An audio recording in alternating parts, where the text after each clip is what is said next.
اللهم علمنا ما ينفعنا وانفعنا بما علمتنا وزدنا علما نافعا نعوذ بك من علم لا ينفع من قلب لا يخشع من نفس لا تشبع من دعاء لا يسمع.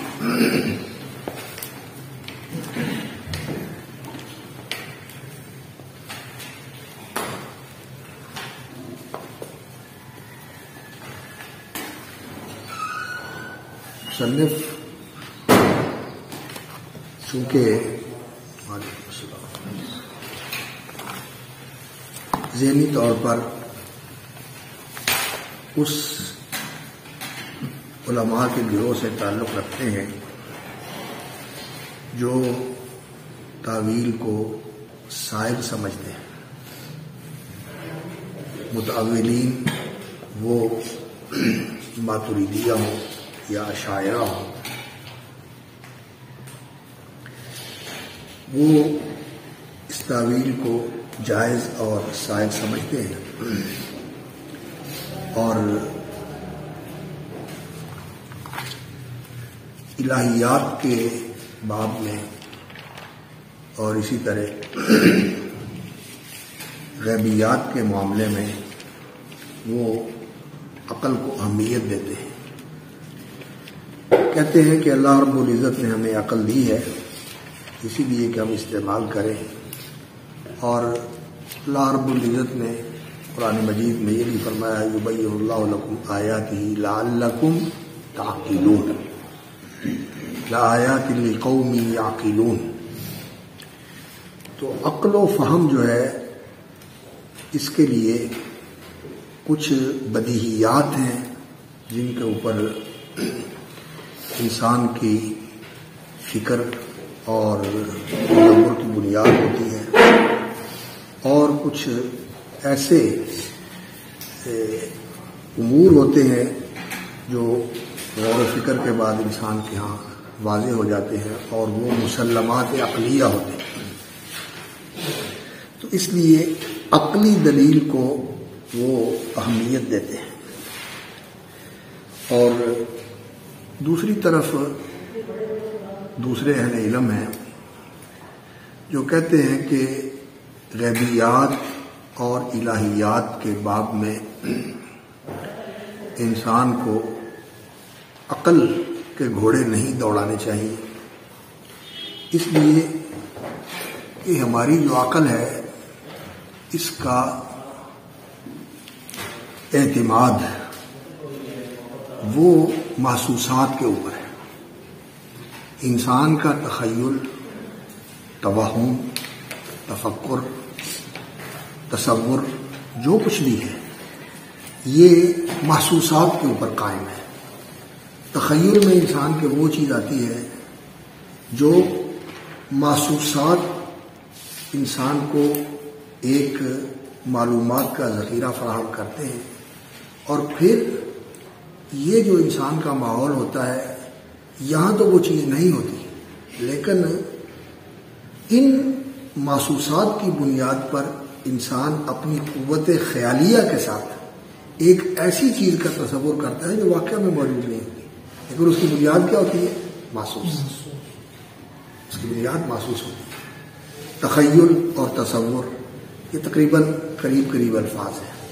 تو تصور کا معنی ہوتا ہے کسی چیز کی صورت جو ہے وہ ذہن میں قائم کر لینا، اور خیال کا معنی ہوتا ہے کہ وہاں تک انسان کا پہنچ جانا. تو تخیل و تصور اور اسی طرح انسان کی فکر رسائی، سوچ کی رسائی جو ہے وہاں تک ہو جائے. تو یہ سوچ کی رسائی بھی جو ہے نا اس کے پیچھے محرک وہ محسوسات ہوتی ہیں.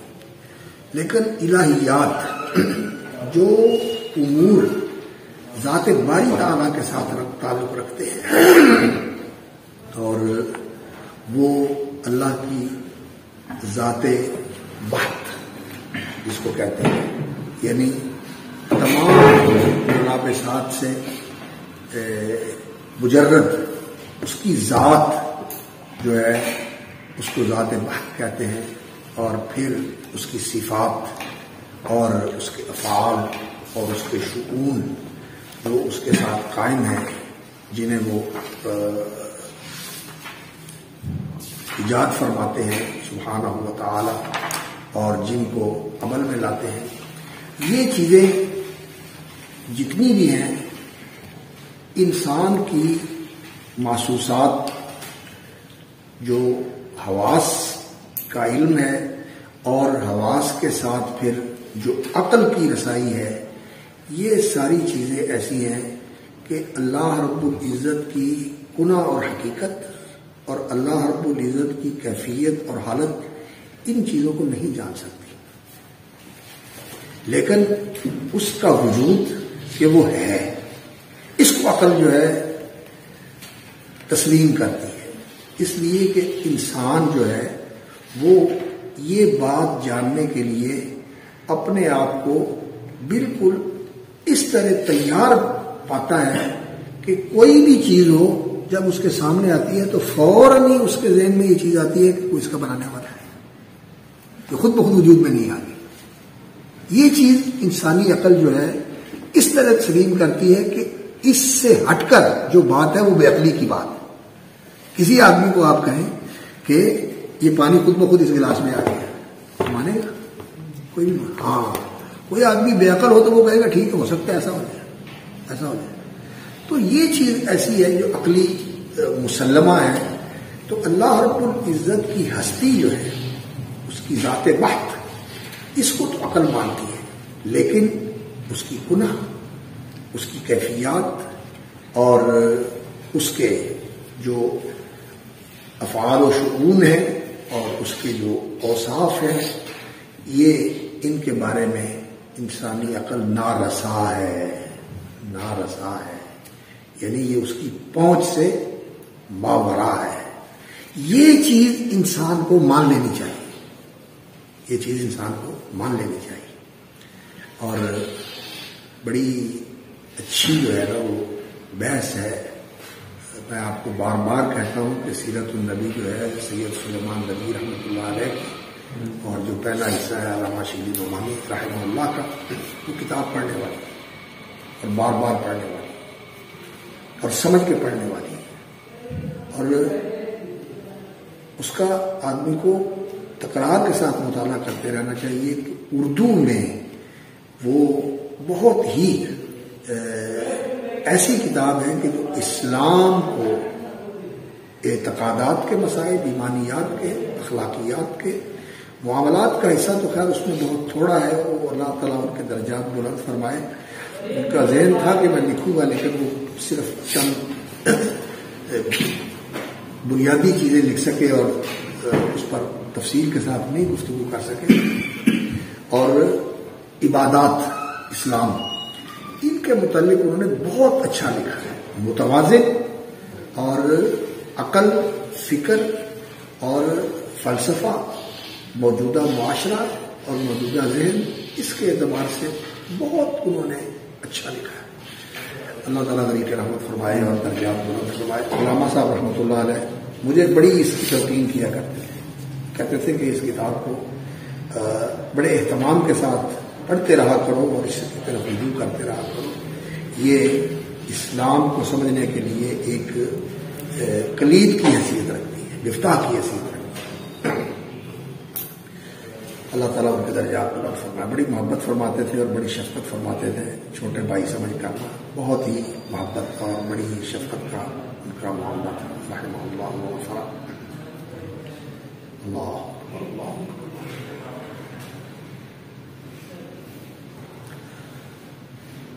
تو اس میں انہوں نے جہاں معجزات کا ایک حصہ ہے منصب نبوت اور معجزات کا، نبوت کی حقیقت اور اس کے جو اس کے ساتھ امور تعلق رکھنے والے ہیں، اس کا بیان کیا ہے، اور رسول اکرم صلی اللہ علیہ وسلم کے معجزات کا بیان کیا ہے۔ اور معجزات کے بارے میں آپ جانتے ہیں کہ جو عقلانیین ہیں، عقل کے پرستار ہیں اور عقل کو بہت زیادہ اہمیت دینے والے ہیں، یہ معجزات کا انکار کرتے ہیں، اس کی تعویل کرتے ہیں، یہ معجزات کو تسلیم کرنے سے انقباض محسوس کرتے ہیں۔ وہ کہتے ہیں کہ یہ کیسے ہو سکتا ہے کہ اس طرح کی صورتحال پیدا ہو جائے جو اللہ رب العزت کی سنت جاریہ ہے، اللہ کی تجد لسنت اللہ تبدیلا، یہ نہیں بدلتی ہے.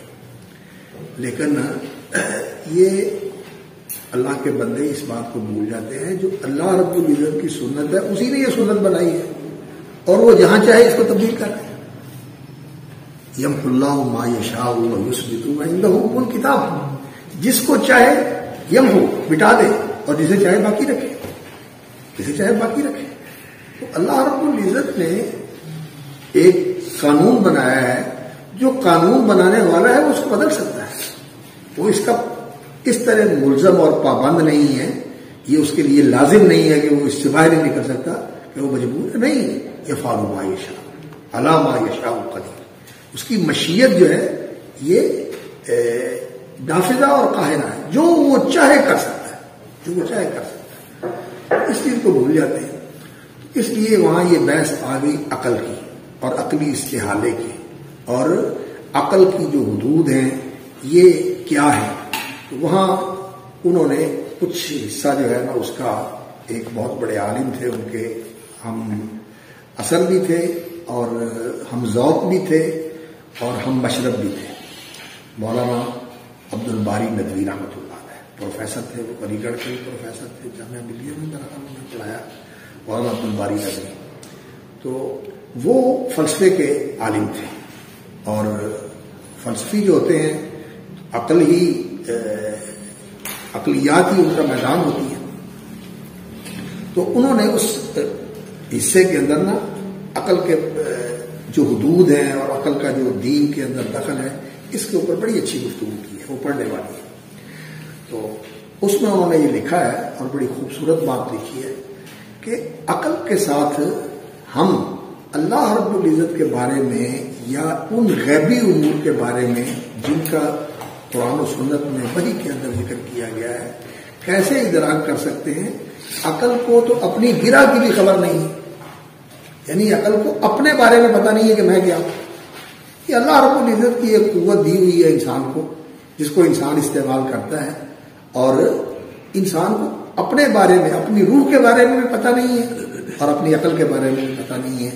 اور اب تو ایسی صورتحال ہے کہ جب انسان نے اس کائنات کا مطالعہ کیا ہے اور ایسی ایسی چیزیں جو ہیں نا وہ انسان کے سامنے آئی ہیں کہ انسان کے علم و ادراک کی بس ہو جاتی ہے. یہ کیا ہے کوئی معلوم نہیں. جیسا کہ آپ جانتے ہیں کہ یہ جو ہماری فضا ہے، اس فضا کے اندر ایک ایسا مقام ہے جسے بلیک ہول کہتے ہیں. ایک ایسی جگہ ہے جہاں تنور کی طرح ایک منہ ہے اور اس کے آگے خلا ہے، اور اندھیرا ہے، اس کے آگے کیا ہے کوئی معلوم نہیں، کوئی معلوم نہیں. اور اسی طرح سمندر کے اندر ایک ایسا ایریا ہے کہ وہاں اس رینج کے اندر، اس علاقے کے اندر کوئی جانور چلا جائے، کوئی جہاز چلا جائے، یا کوئی اس کے اوپر سے گزرنے والا ہوائی جہاز وہاں سے نیچے چلا جاتا ہے. Bermuda try angle. تو زمین کے اندر ایسی چیز ہے، وہ کیا ہے نہیں جانتا انسان. فضا میں بھی ہے، زمین پر بھی ہے، انسان اس کے بارے میں نہیں جانتا. کیا کچھ وہاں جا کے دفن ہو گیا اللہ ہی بہتر جانتا. تو دنیا کے اندر ایسی چیزیں ہیں جو ہمارے محسوسات کے اندر آتی ہیں، لیکن اس کے بارے میں ہم نہیں جانتے. تو جو چیزیں اس دنیا سے مابرا ہیں ان کے بارے میں انسان کیا جانتا ہے. اس لیے انسان کو اپنی عقل کی محدودیت کا اور اس کی نارسائی کا اور اس کے ناقص ہونے کا ادراک ہونا چاہیے کہ میری عقل نارسا ہے اور میری حدود ہے، اور میری یہ جو لمیٹیشنز ہیں اور جو میری حدود ہیں میں ان سے باہر نہیں جا سکتا. اور انسان نے جب اس عقل کو آزاد کیا ہے اور پھر اس کو مقدم رکھ کے باقی ساری چیزیں جو ہے نا ان کی نفی کی ہے، تو یہ جو ہے نا انسان کا حد سے تجاوز کرنا، یہ انسانی فکر کا طغیان جو ہے، یہ انسان کی تباہی کا باعث بنتا ہے. تو سائنس کے حوالے سے بھی لوگوں نے ایسا کیا ہے، اور مذہب کے حوالے سے بھی لوگوں نے ایسا کیا ہے. تو یہ راستہ جو ہے نا یہ سلامتی والا راستہ نہیں. خیر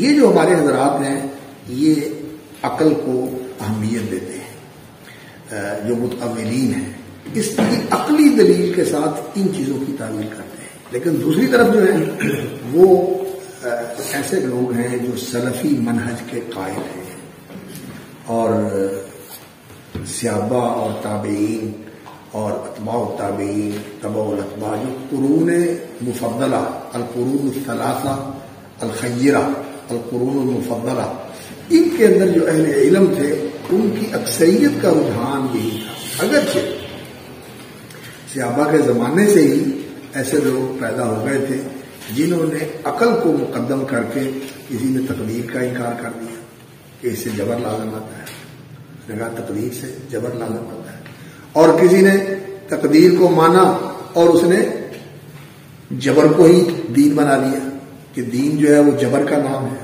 انہوں نے تقدیر کا مانا جبر کر لیا.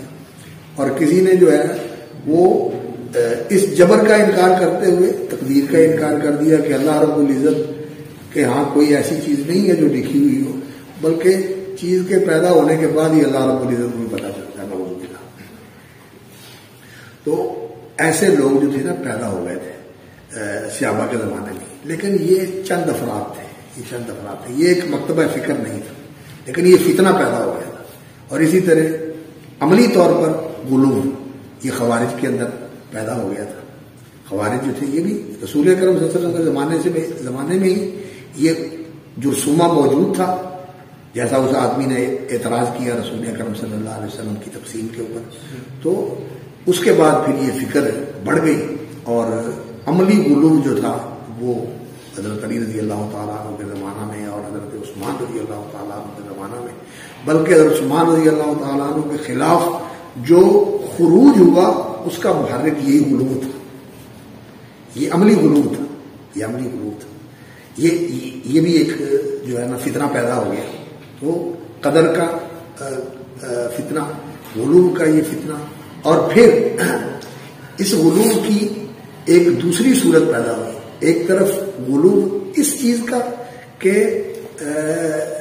لوگوں کی جو قدر و منزلت ہے اس کا احساس نہ کرنا اور اپنے ذہن میں ایک ایسا معیار قائم کر لینا کہ یہ سمجھنا کہ یہ اس پر پورا نہیں اترتا. حضرت عثمان کے خلاف جو ذہنیت بغاوت کی طرف لے گئی ان کو وہ یہی تھی کہ انہوں نے حضرت عثمان کو کمتر سمجھا، ان کے غلات کو کمتر سمجھا، ان کے اوپر اعتراض کیا، ان کے خلاف خروج کیا. اور دوسری طرف غلو کا ایک یہ بھی جو ہے نا وہ پہلو سامنے آیا کہ انہوں نے کچھ شخصیات کے بارے میں اس قدر جو ہے وہ ان کی تقدیس اور ان کی جو ہے تعظیم کے اندر غلو کیا کہ ان کو بہت برتر مقام کے اوپر انہوں نے سمجھا اور جانا اور مانا، اور ان کے لیے ایسی چیزیں ثابت کرنا شروع کر دی نعوذ باللہ کہ وہ رسول اکرم صلی اللہ علیہ وسلم سے بڑھ کر بلکہ الوہیت کی حد تک جو ہے نا ان کے اندر انہوں نے غلو کر کے حضرت علی رضی اللہ تعالیٰ عنہ اور ان کے خاندان کے لوگوں کے بارے میں دوسری طرف غلو جو ہے وہ اس صورت پہ چلا گیا. تو یہ عقل کی تقدیم اور غلو یہ دو فتنے ہیں جو امت کے اندر سب سے پہلے شروع ہوئے. ایک غلو جو تھا منفی پہلو کی طرف اور ایک مثبت پہلو کی طرف. فکر اور عقل کا استعمال کر کے انسان نے وہ جو عقل کو مقدم کرنا، کسی نے جو ہے تقدیر کا انکار کر دیا اور کسی نے جبر کا التزام کر دیا. تو یہ گمراہی کے راستے جو ہے نا امت کے اندر شروع سے پیدا ہوئے. باقی گناہ ہو جانا اور کسی معصیت میں انسان کا مبتلا ہو جانا اور پھر اس کا اس کے اوپر شرمسار ہونا یہ چیز موجود تھی. چوری بھی ہوئی ہے صحابہ کے زمانے میں اور کسی سے جو ہے نا وہ معصیت بھی ہو گئی ہے، زنا بھی ہو گیا ہے، تو اس طرح کی شراب بھی پی لی ہے، اس طرح کی چیزیں جو ہے نا ہوئی ہیں. لیکن فکری طور پر اس طرح کی چیزیں جو ہے نا ان میں نہیں تھی صحابہ کے زمانے میں. لیکن اسی دور میں یہ فتنے شروع ہو گئے، لیکن ان کو قبول نہیں کیا گیا، لیکن بعد میں جا کر پھر یہی فتنے جو تھے وہ بڑھتے بڑھتے بڑھتے بڑھتے بڑھتے بڑھتے یہاں تک پہنچے ہیں کہ پھر اب عقلیت پرستی یا عقلانیت وہ ایک ایسی فکر بن گئی ہے کہ انہوں نے بہت ساری چیزوں کا انکار کر دیا، عملیات میں بھی، اعتقادیات میں بھی، اور اب تو جو ہے نا اس کو ایک مکتب فکر کی حیثیت حاصل ہے عقلانیت کو، اور دین کے اندر بہت زیادہ اس کے منفی اثرات پیدا ہوئے ہیں، اور غلو بھی اسی طرح بڑھ گیا ہے. اور یہ غلو جو ہے جیسے تقدیس کے اندر آیا ہے اسی طرح تنقیس کے اندر بھی آیا ہے. تنقیس کے اندر بھی غلو ہوا ہے اور تقدیس کے اندر بھی غلو ہوا ہے. اور لیکن ہمیشہ جو ہے وہ راستہ سلامتی والا کون سا ہے؟ التوسط والاقتصاد میں آنا، جعلنا امتن وسطیت، ہر معاملے میں وسطیت، عقل کی بالکل الغاء بھی نہیں ہے اور اس کی نفی بھی نہیں ہے اور اس کی ایسی تقدیس بھی نہیں ہے کہ جو اس نے کہہ دیا وہ مقدم ہے اور باقی سارا اس کے تابع ہے، یہ بات بھی نہیں. عقل کی حدود ہے، ان حدود کے اندر اسے استعمال کرو، اور انسان کو احترام بھی کرنا چاہیے، اور جو کسی کی حیثیت ہے اس کے مطابق اس کو رکھنا چاہیے. انزل الناس منازلہ، اور نہ اس میں کمی کرنی چاہیے اور نہ اس میں اضافہ کرنا چاہیے. اور رسول اکرم صلی اللہ علیہ وسلم نے اس سلسلے میں جو ہماری رہنمائی فرمائی ہے کہ لا تطرونی کما اطرت النصارى المسیح ابن مریم ولا احب ان ترفعونی فوق منزلتی التي انزلنی اللہ ایاہا، او کما قال صلی اللہ علیہ وسلم انا عبد اللہ ورسولہ. یہ جو رسول اکرم صلی اللہ علیہ وسلم نے وسطیت سکھائی ہے، یہ راستہ ہے رسولت کا. تو یہاں بھی یہی بات ہے کہ عقل جو ہے اس کا استعمال صحیح ہے، لیکن اس کو اس قدر جو ہے وہ اہمیت دینا کہ دوسری چیزوں کی انسان نفی کرنے لگے، اور اس کو جو ہے نا وہ وحی کے اوپر انسان حاوی کر دے اور اس کے اوپر مقدم کر دے، وحی کو پیچھے کر دے، عقل کو آگے کر دے. اور متکلمین نے بڑھتے بڑھتے بڑھتے بڑھتے بڑھتے اسی جو ہے نا دلدل میں پہنچ گئے، اسی دلدل میں پہنچ گئے جو انہوں نے عقل کو مقدم کیا. اور پھر عقل جو ہے اس کا آخر کیا ہوتا ہے؟ جب انسان عقل کے پیچھے رکھتا ہے تو ایک مقام آتا ہے کہ عقل جواب دے جاتی ہے اور پھر انسان حیرانی کا شکار ہو جاتا ہے، آگے سوچ نہیں جاتی. پھر کیا ہوتا ہے؟ حیران، اب کیا کروں، کدھر جاؤں.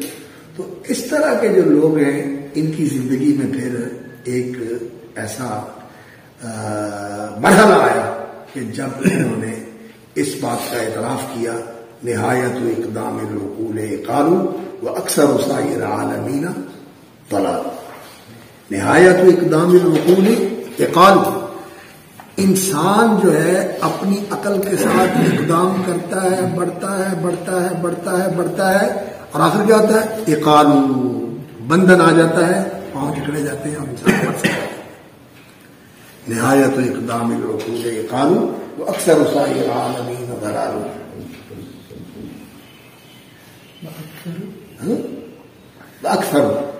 واکثر سائر العالمین یا اکثر سائر العالمین ضلال. بہت سارے جو عالم کوشش کرنے والے ہیں ان کی کوشش جو ہے وہ ضلال ہے، بے راہی ہے، گمراہی ہے، بے خبری ہے، آگے جا کے کچھ نہیں آتا.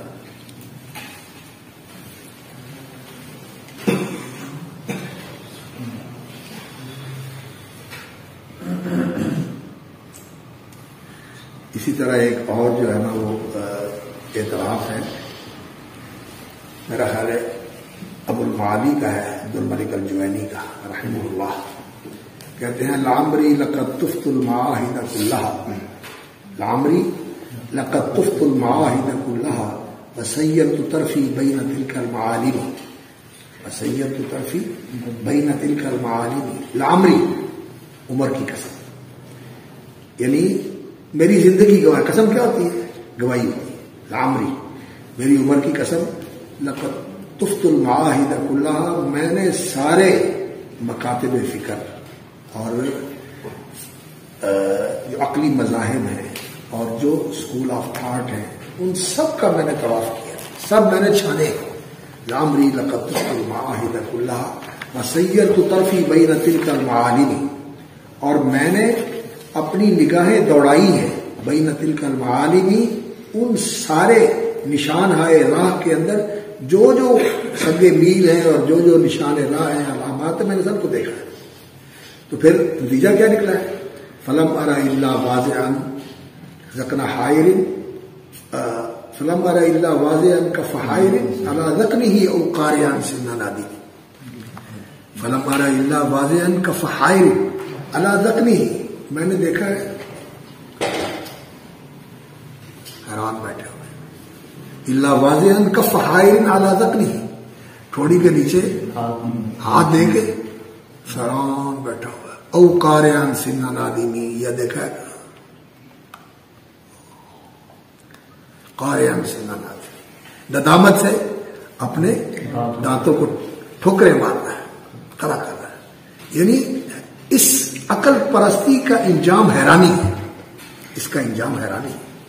لیکن جو راستہ سلف کا ہے، اللہ اکبر، وہ ایسا راستہ ہے کہ اس سے انسان کو یقین بھی حاصل ہوتا ہے، اذعان بھی حاصل ہوتا ہے، اور ایسا یقین حاصل ہوتا ہے انسان کو کہ پھر انسان کبھی کبھی اس کو وجدان، یعنی ایسے محسوس کرنے لگتا ہے کہ جیسے یہ میری جانی پہچانی ہوئی چیز ہے. یہ یقین انسان کو اس منزل تک لے جاتا ہے. اس لیے جو سلف کا راستہ ہے نا اس بات کا، اور تعویل سے بچ کر اس بات بلا کیف ولا تشبیہ ولا تعطیل ولا تمثیل، یہ جب انسان ایک چیز کا عادی ہو جاتا ہے نا تو پھر اس کی بات سمجھ میں نہیں آتی. جیسے جب موقوف علیہ تک پڑھایا جاتا ہے نا طلباء کو، پہلے تو ان کو گردانے یاد کرواتے ہیں، پھر عربی کے قواعد پڑھا جاتے ہیں. یہ پڑھ کے انسان پھر عربی زبان پڑھتا ہے. یہ ویسے طریقہ صحیح نہیں ہے. پہلے عربی زبان پڑھانی چاہیے، پھر قواعد پڑھانی چاہیے. صحیح طریقہ یہ ہے کہ پہلے انسان زبان پڑھے، پھر زبان کے قواعد پڑھے. پہلے اس کے پاس ذخیرہ ہونا چاہیے زبان کا، پھر قواعد کا جہاں استعمال ہوتا ہے اس کو پڑھنا چاہیے، پھر اس کے بعد انسان کو فنون پڑھنے چاہیے. لیکن خیر ہمارے مدارس کا نظام اس طرح ہے. تو اصل میں میرا خیال ہے پہلے نا لوگ اعدادی ہوتے تھے، 1-2 سال جو ہے نا وہ کچی اور پکی کے، پہلے کچی کلاس میں ہوتا تھا، پھر اس کے بعد نرسری، اور پھر اس کے بعد پریپ، اور پھر اس کے بعد جو ہے وہ کلاس 1. تو پہلے کچھ چیزیں انسان پڑھ لیتا تھا، فارسی پڑھ لی، عربی پڑھ لی اور اردو پڑھ لیا، اس طرح کی چیزیں پڑھ کے پھر وہ مدرسے میں آتے تھے، اور مدرسے میں آ کر جو ہے نا وہ شروع کرتے تھے تو قواعد سے اطلاع کرتے تھے. لیکن بعد میں پھر یہ معاملہ جو ہے نا وہ گڑبڑ ہو گیا.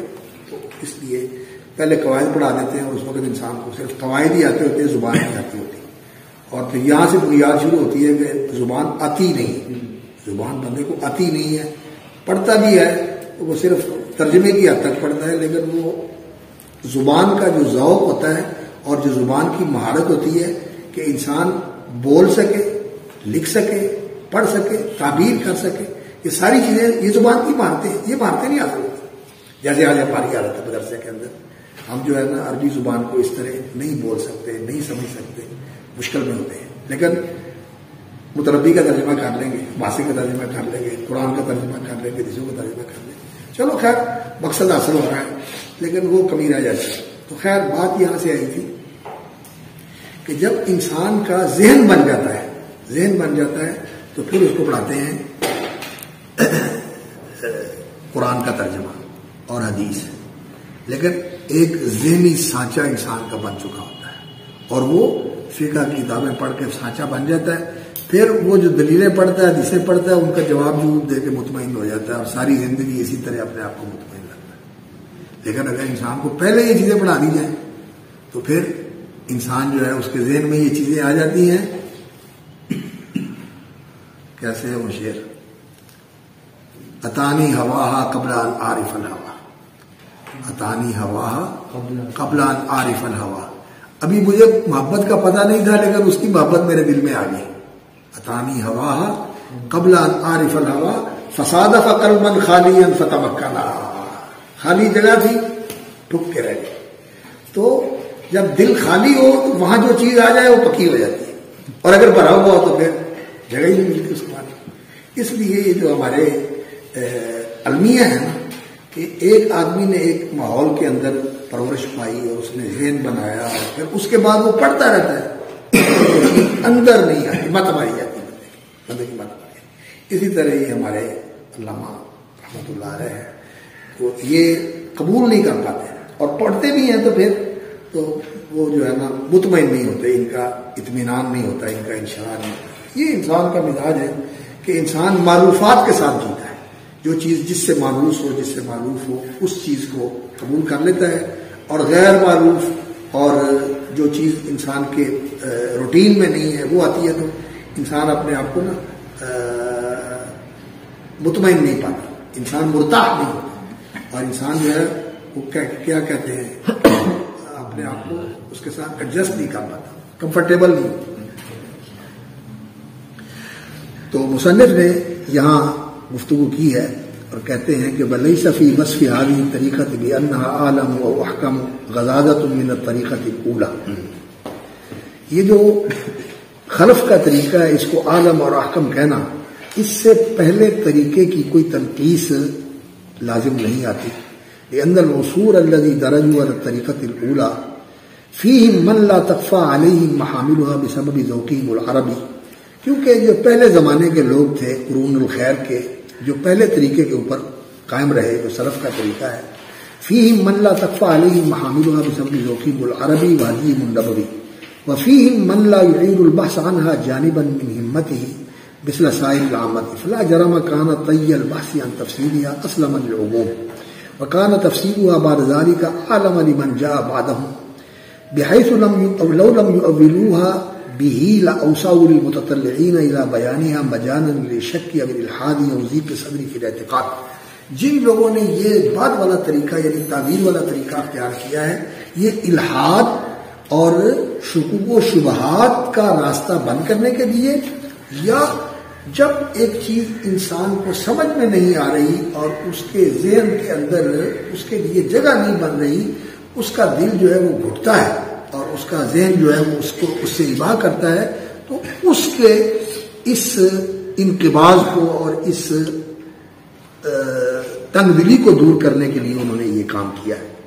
وَعْلَمْ أَنَّ التَّأْوِيلَ مِنْهُ مَا هُوَ وَاضِحٌ بَيِّنٌ فَصَرْفُ اللَّفْظِ الْمُتَشَابِهِ عَنْ ظَاهِرِهِ إِلَى ذَلِكَ التَّأْوِيلِ يُعَادِلُ حَمْلَ اللَّفْظِ عَلَى أَحَدِ مَعْنَيَيْهِ الْمَشْهُورَيْنِ لأجل کثرت استعمال اللفظ فی المعنی غیر الظاہر منہ.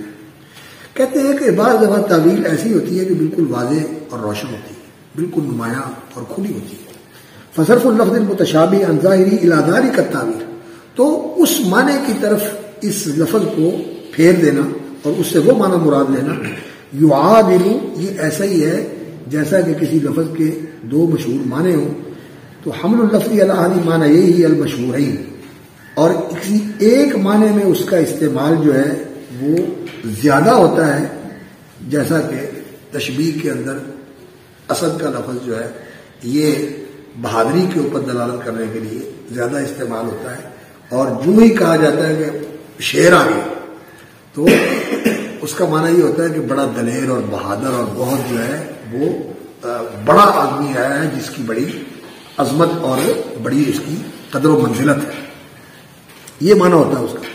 اور دوسری طرف جو ہے وہ انسان کا ذہن کم ہی جاتا ہے, اور وہ یہ معنی جو ہے بہادر کا اور بڑے کا, یہ دو معنوں میں سے یعنی بہادر آدمی یا وہ مفترس حیوان جو مشہور ہے جسے جنگل کا بادشاہ کہا جاتا ہے, تو یہ دونوں معنی ہیں اس کے.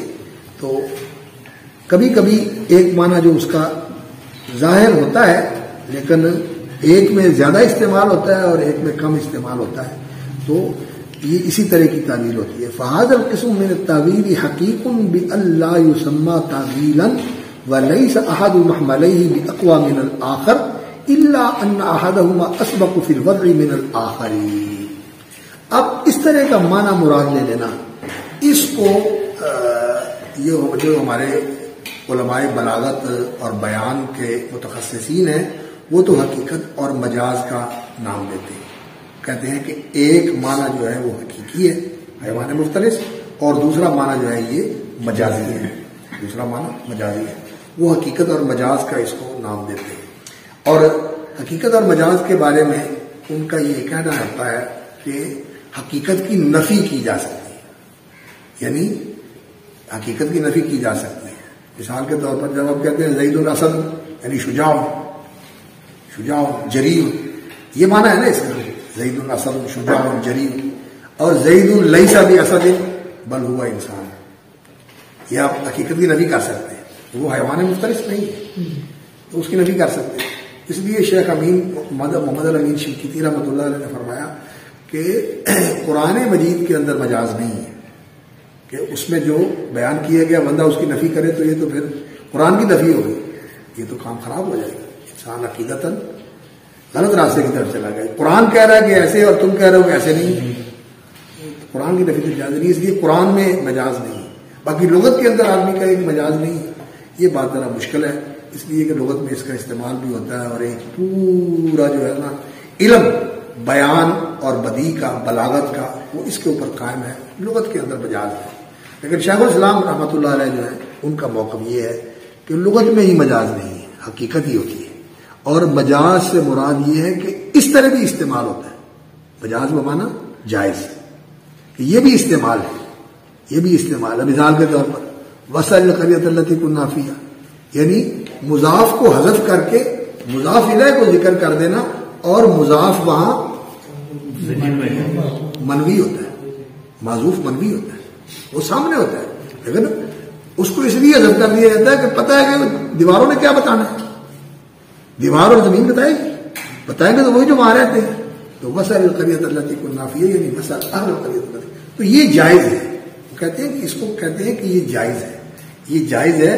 اور اسی سے ہی انہوں نے عربی کے جو استعمالات ہیں اسالیب کے، ان کو جو ہے نا جو عربوں کے یہاں استعمال ہوتے ہیں کہ کبھی وہ ذکر کرتے ہیں ایک جز کا اور دوسرے کو حذف کر دیتے ہیں کہ اس سے اس کو سمجھ آ رہا ہے.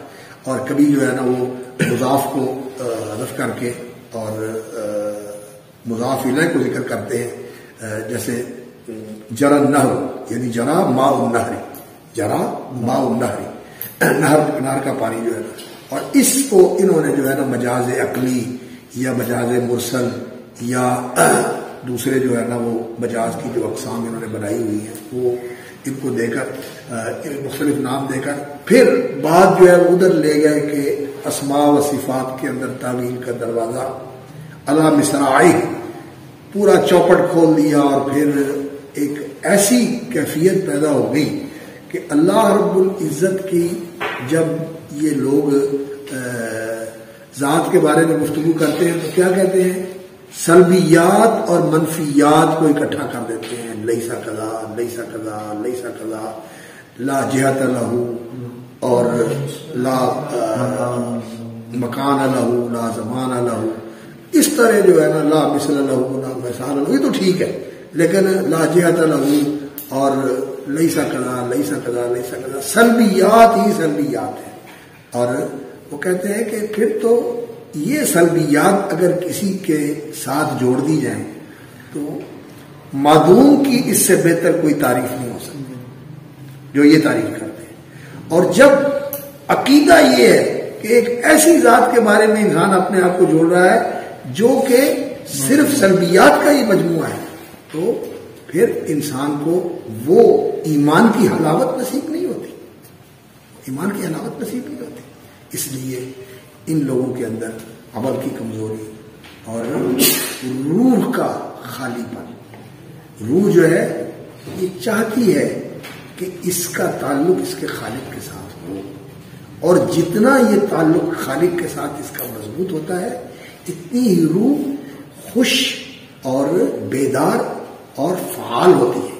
اور جیسے ہی یہ تعلق مزمحل ہوتا ہے، کمزور ہوتا ہے، یہ مردگی کا بلکہ مردنی کا شکار ہونا شروع ہو جاتا ہے. پھر کبھی ایسا ہوتا ہے کہ انسان جو ہے اس کے اندر حیوان ہوتا ہے، وہ اس کی مردہ ہوتی ہے، شیطان ہوتا ہے اور اس کی روحانی قوت جو ہے بالکل ختم ہو چکی ہوتی.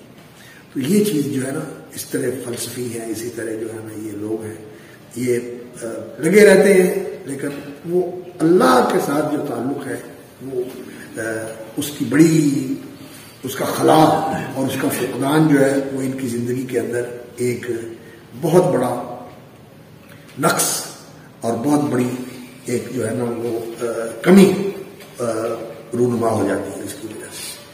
لیکن جن لوگوں کا اللہ کے ساتھ تعلق ہوتا ہے تو وہ تو ایسے محسوس کرتے ہیں ان معی اور ربی سے ہمیں، اور ان کا تراہ فَإِن تَكُن تَرَاهُ فَإِنَّهُ يَرَاكَ، اللہ کی رحمت اور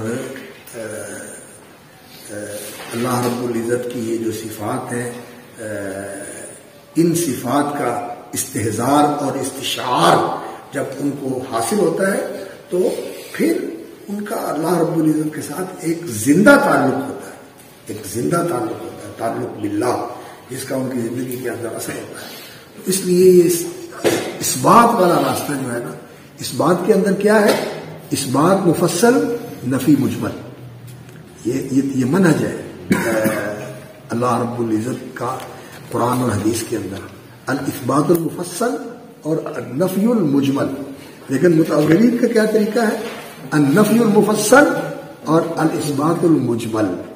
اور وہ مجمل اس بات بھی پھر ایسا ہوتا ہے کہ وہ بالکل مباح، کہ کوئی حقیقت کو ثابت نہیں کر سکتا. تو بات تھی اصل میں محکم اور متشابہ کی، اور اس کے ساتھ ہی تعلق رکھتا ہے یہ مبحث جو اسماء و صفات کے ساتھ اور غیبیات کے ساتھ تعلق رکھتا ہے. اور قرآن اور حدیث کو سمجھنے کے لیے یہ انسان کی بنیاد جو ہے یہ پختہ اور مضبوط ہونی چاہیے، اور یہ انسان کا جو فہم تفکر کا طریقہ ہے یہ اس کے سامنے معلوم اور واضح ہونا چاہیے کہ اس کا کیا طریقہ ہے. اس لیے اس پر جو ہے نا یہ کچھ بکھری ہوئی باتیں اور کچھ طالب علمانہ گفتگو جو ہے وہ آپ کے سامنے کی ہے، تاکہ یہ ہماری زندگی کے اندر ہمارے لیے اچھا رہنما بن سکے. اور اگر اللہ رب العزت معاف فرمائے اس میں کوئی ایسی چیز ہے جو کہ حقیقت کے خلاف ہے اور قرآن و سنت کے منہج سے ہٹی ہوئی ہے، تو اس کے شر سے اللہ رب العزت مجھے بھی محفوظ رکھے اور آپ کو بھی محفوظ رکھے. اور ہمیشہ ہماری اللہ رب العزت سے یہ دعا ہے، اللہم اہدنا الصراط المستقیم وارنا الحق حقا وارزقنا اتباعه وارنا الباطل باطلا وارزقنا اجتنابه. اللهم انا نعوذ بك من مضلات الاهواء والفتن، اللهم انا نعوذ بك من مضلات الاهواء والفتن. والمحملان متساویان فی الاستعمال وليس سبق اطلاق اللفظ على احد المعنيين بمقتضى ترجیح ذلك المعنى. فكم من اطلاق مجازی لللفظ یا للفظ فكم من اطلاق مجازی للفظ هو اسبق الى الافهام من اطلاقه الحقيقي. وليس قولهم في علم الاصول بان الحقيقة ارجح من المجاز بمقبول على عمومه. یہ جو اصول فقہ میں بات کہی جاتی ہے کہ حقیقت جو ہے اس کو مراد لینا یہ مقدم ہوتا ہے، مجاز کی طرف رجوع کرنا یہ مرجوع ہوتا ہے، اور اس کے طرف تو انسان اسی وقت جاتا ہے جب کوئی وہاں قرینہ یا کوئی دلیل ہو. باقی لفظ کو حقیقی معنی پر محمول کرنا یہی لازم ہوتا ہے. تو مصنف کہتے ہیں کہ یہ قاعدہ جو ہے یہ لازم نہیں ہے، لیکن حقیقت کیا ہے؟ لازم نہیں. جب کوئی بات کرتا ہے تو اس سے اس کا حقیقی معنی مراد لیا جائے گا، دوسرا معنی تو دلیل کے لیے جو ہے نا اس کی طرف جایا جائے گا، اور یہ کہا جائے گا یہ بھی اس کا استعمال ہے. تو یہ کہنا کہ جو ہے نا بعد مجاز جو ہے یہ مقدم ہوتا ہے. تو اسی چیز کو سامنے رکھتے ہوئے علامہ ابن القیم رحمۃ اللہ علیہ نے جو ان کی کتاب ہے الصواعق المرسلہ، اس کے اندر انہوں نے ایک پورا مبحث جو ہے وہ اس بات پر لکھا ہے. انہوں نے کہا ہے کہ طاغوت ہے یہ مجاز جو ہے نا یہ طاغوت ہے، اور پھر اس کی انہوں نے نفی کی ہے اور کہتے ہیں کہ اس کی وجہ سے اسماء و صفات کے باب کے اندر بہت زیادہ لوگ جو ہے نا وہ پھسلے اور وہ غلط راستے کی طرف گئے. وتسمیۃ هذا النوع بالمتشابہ لیست مرادۃ فی الآیۃ وعدہ من المتشابہ جمود. ومن التاويل ما ظاهر معنى اللفظ فيه أشهر من معنى تاويله ولكن القرائن أو الأدلة أوجبت صرف اللفظ عن ظاهر معناه فهذا حقيق بأن يعد من المتشابه. اور ایسی بھی تعویل ہوتی ہے ما ظاہر معنی اللفظ فيه أشهر من معنی تاویله کہ لفظ کا ظاہری معنی زیادہ مشہور ہوتا ہے اور جو تعویلی معنی ہے وہ کم معروف ہوتا ہے. لیکن قرائن اور دلائل، اور عام طور پر یہ دلائل جو ہیں ان کے ہاں کون سے ہوتے ہیں؟ عقلی ہیں. یہ اوجبت صرف اللفظ عن ظاہری معنی ہو، لفظ کا ظاہری معنی مراد لینے سے معنی ہوتے ہیں، اس لیے اس کا ظاہری اور جو عام مشہور معنی ہے اس کو چھوڑ کر اس کا مرادی اور لازمی معنی جو ہے وہ مراد لیا جاتا ہے. فہذا حقیق بأن يعد من المتشابہ، اسی لیے ہم کہتے ہیں کہ اس کو متشابہ کے زمرے میں لانا چاہیے.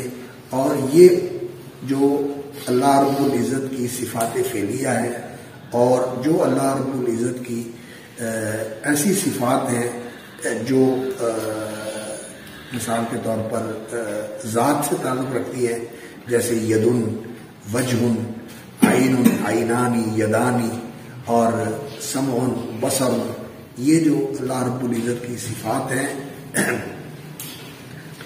ان صفات سے وہ کہتے ہیں کہ ظاہری معنی جو ہے مراد لینا، یہ اگرچہ یہ ظاہری معنی کے اس بات کے لیے یہ کلمات اور یہ الفاظ جو ہیں معروف اور مشہور ہیں، لیکن یہ معنی مراد لینا یہ اس سے تشبیہ لازم آتی ہے، اس سے اللہ رب العزت کے ذات جو ہے وہ محل حوادث ٹھہرتی ہے.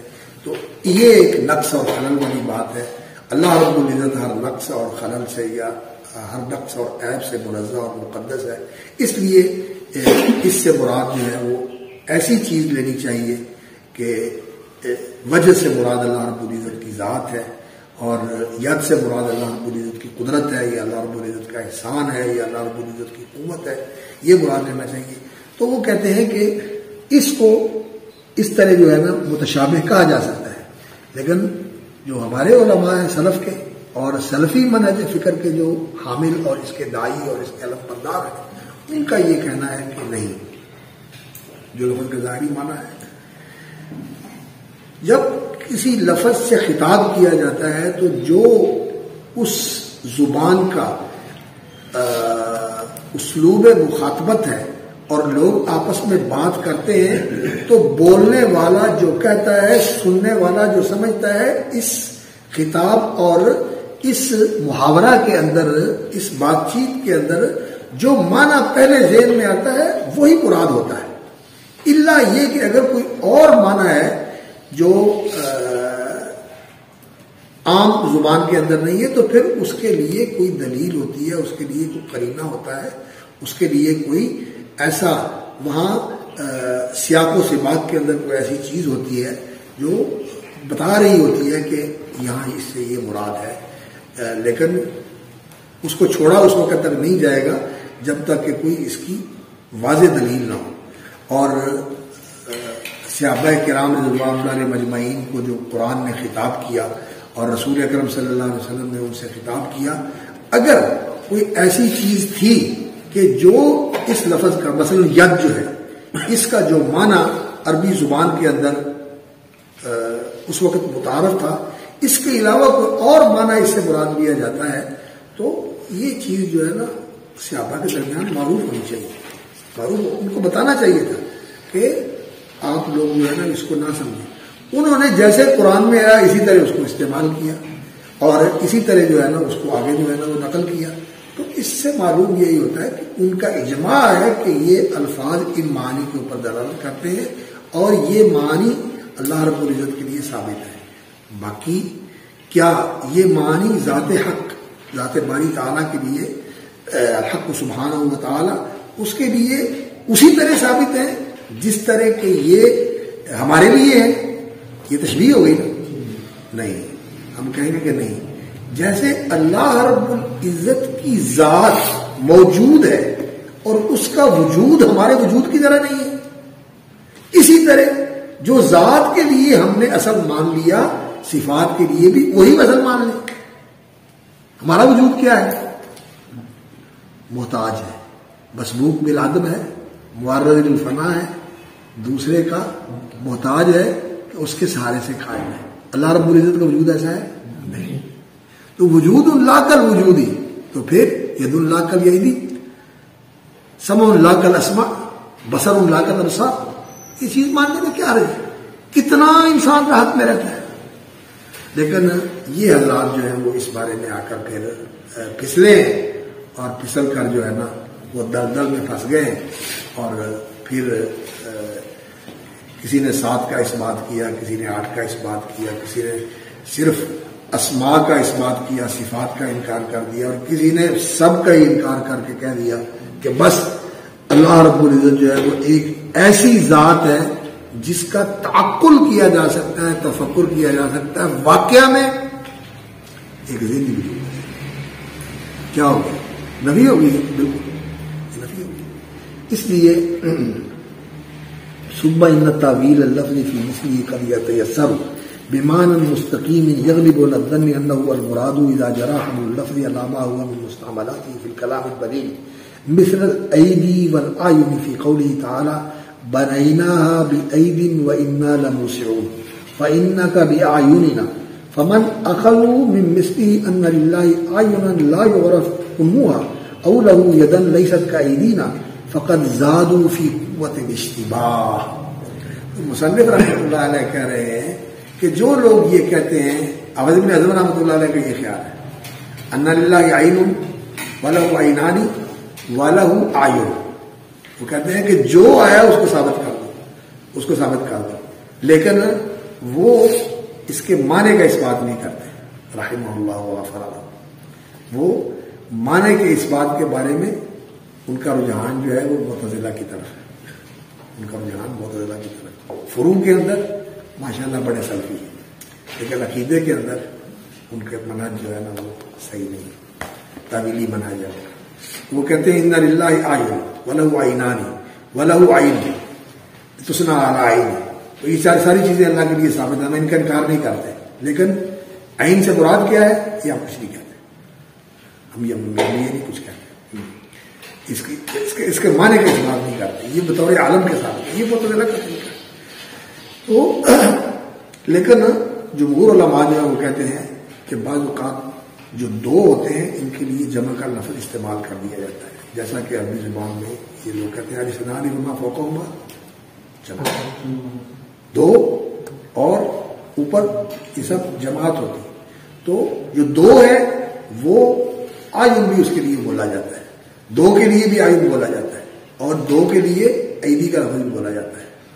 تو اس لیے اس سے تو کوئی بات نہیں ہے. اور بل یداہ مبسوطتان ينفق کیف یشاء، تو یہ تسمیہ جو اللہ رب العزت نے استعمال کیا ہے. اور نبی صلی اللہ علیہ وسلم نے فرمایا کلتا یدیہ یمین، کلتا یدیہ یمین، اس کا مطلب دو ہے. تو قوت تو ایک ہی ہوتی ہے، قوت تو ایک ہی ہوتی ہے. اگر اس سے مراد ید ہے تو دو قوتیں تو نہیں ہیں نا، قوت تو ایک ہی ہے. تو پھر تسمیہ کیوں لائے، جمع کیوں لائے؟ اس لیے یہیں سے ہی یہ بات نکلتی ہے کہ جو سلف کا موقف ہے نا وہ زیادہ صحیح ہے اور وہ زیادہ قوی ہے. تو بہرحال مصنف کہتے ہیں کہ اس کو یہ کہنا کہ اس سے کنہ مراد ہے کہ کنہ معلوم نہیں ہے، یہ کیف معلوم نہیں ہے. تو اللہ تعالیٰ درجات بلند فرمائے. علامہ محمد ربیع الشنقیطی رحمۃ اللہ علیہ کی انہوں نے جو اس آیت کے اوپر لکھا ہے، بلکہ ان کا ایک محاضرہ بھی ہے الاسماء والصفات، اس موضوع پر نا ان کا ایک محاضرہ بھی ہے. ہر اس میں بھی شاید وہ ہو، ایسے الگ سے بھی وہ چھپا ہوا ہے اور اس مجموعے کے اندر ہے جو ان کا مجموعہ ہے اسماء والصفات. منہج دراست الاسماء والصفات، ہاں منہج دراست الاسماء والصفات ایک لیکچر ہے، وہ مختصر سا، اور وہ بندہ پڑھ لینا اچھی طرح ہضم کر لے. اس باب میں انسان کو نا تحسن حاصل ہو جاتا ہے، انسان صحیح فہم حاصل کر لیتا ہے اور پھر انسان بھٹکتا نہیں. اور امام ابن تیمیہ رحمۃ اللہ علیہ کی جو 3 کتابیں ہیں یہ پڑھانی چاہیے اور پڑھنی چاہیے سمجھ کر. العقیدۃ الواسطیہ یہ والد صاحب رحمۃ اللہ علیہ نے پڑھائی تھی. سب سے پہلے عقیدۃ الواسطیہ پڑھائی، تقویۃ الایمان، تذکیر الاخوان، پھر العقیدۃ الواسطیہ، پھر اس کے بعد الحمویہ، پھر اس کے بعد التنوریہ.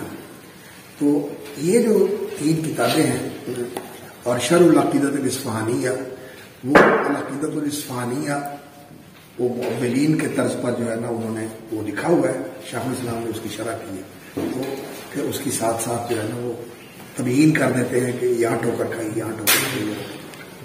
تو یہ کتابیں جو ہے نا اس طرح اچھی طرح سمجھ کے پڑھ لے تو پھر اس معاملے میں نا انسان یا اس باب کے اندر انسان جو ہے نا وہ اس کا رویہ جو ہے صحیح رہتا ہے۔ وَمِنْهُ مَا يُعْتَبَرُ تَأْوِيلُهُ احتمالا وتجویزا بأن يكون الصرف عن الظاہر متعینا، وأما حمله على ما أولوه به فعلى وجه الاحتمال والمثال، وهذا مثل قوله تعالى الرحمن والعرش استوى۔ ومنه ما يعتبر تأويله احتمالا وتجويزا، اور بعض دفعہ جو تعویل ہوتی ہے وہ یہ ہوتا ہے کہ اس میں یہ بھی احتمال ہے اور ممکن ہے کہ اس کے اندر یہ چیز ملحوظ ہو، یعنی وہ بطور احتمال کا ذکر کیا جاتا ہے۔ ومنه ما يعتبر تأويله احتمالا وتجويزا بأن يكون الصرف عن الظاهر متعينا، اما حمله على ما اولوه به، یعنی ظاہری معنی تو مراد نہیں ہے، ظاہری معنی تو مراد نہیں ہے، لیکن جو معنی مراد لیا گیا ہے وہ علی وجہ الاحتمال والمثال، وہ ایسا ہو سکتا ہے کہ یہ مراد ہو۔